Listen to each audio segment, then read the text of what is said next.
All right, blockbuster new reports today that the grand jury weighing the radical Manhattan District Attorney Alvin Bragg's case against Trump is apparently breaking for a month.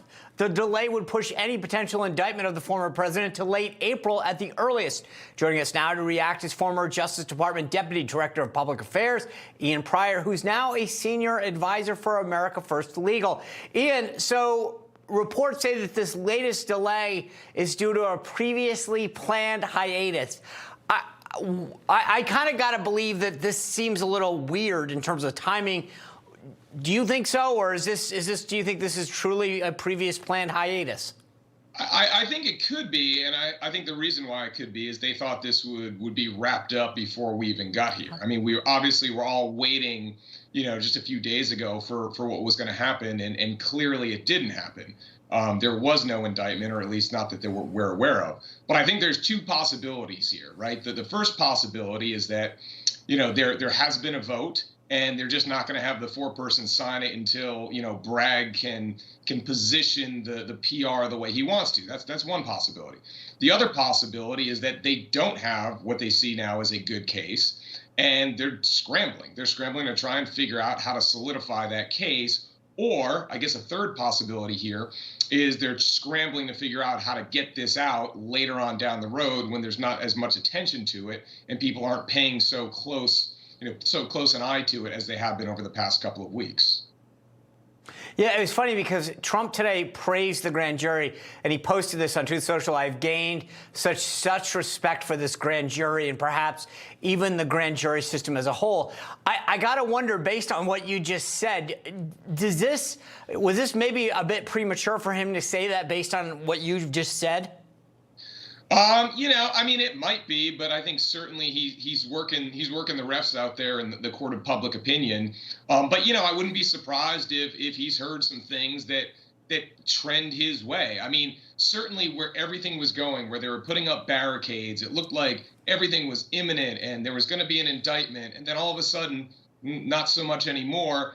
I would think that you don't want to necessarily stretch this out if you're Bragg, especially since, a criminal defendant has a right to a speedy trial. And if you're dragging this out for a month or longer, that could give the former president, legal challenge grounds. Yeah. I want to switch gears for a second because yesterday Attorney General Merrick Garland testified before the Senate Judiciary Committee, and he was questioned by Alabama Senator Katie Britt about the previous testimony that he had given that said that U.S. Marshals had full authority in protecting Supreme Court justices last summer. You remember all those protests that were at their homes in the wake of the Roe v. Wade leaked decision. Take a look at what that exchange looked like.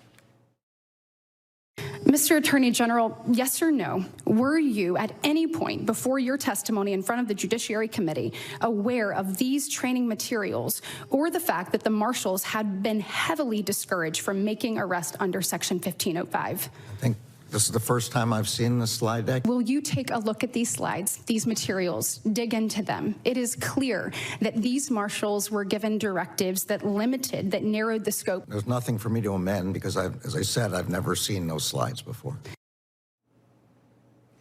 So here's the thing, Ian. She's referring to training slides that instructed the marshals to avoid arresting protesters unless absolutely necessary. So the thing that I think is interesting, right, is that he is the one who dispatched the marshals to the justice's home. It was on his authority that it happened, and he was very clear about that. So it's funny that he's the one who gave the authority for them to go, and yet he's saying, I have no idea about these slides that restricted their authority. I mean, at this point, between this and the memo that he put out in October of 2021, with the parents issue, you either have to believe that Merrick Garland is a complete liar, or Merrick Garland is incompetent and has no idea what is going on with the Department of Justice. That's all we ever hear from Merrick Garland is, oh, I wasn't aware of that. You are the Attorney General.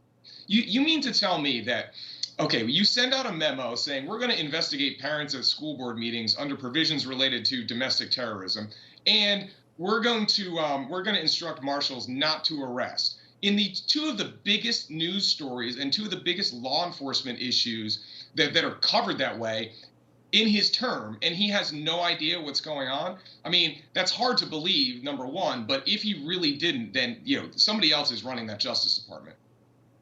Yeah, I agree with you. This sounds a little shaky, to be honest with you. It also explains a lot why no one actually did anything when it came to how close these guys were coming to the justices' homes to infringing on their rights. Ian, thanks as always for joining us.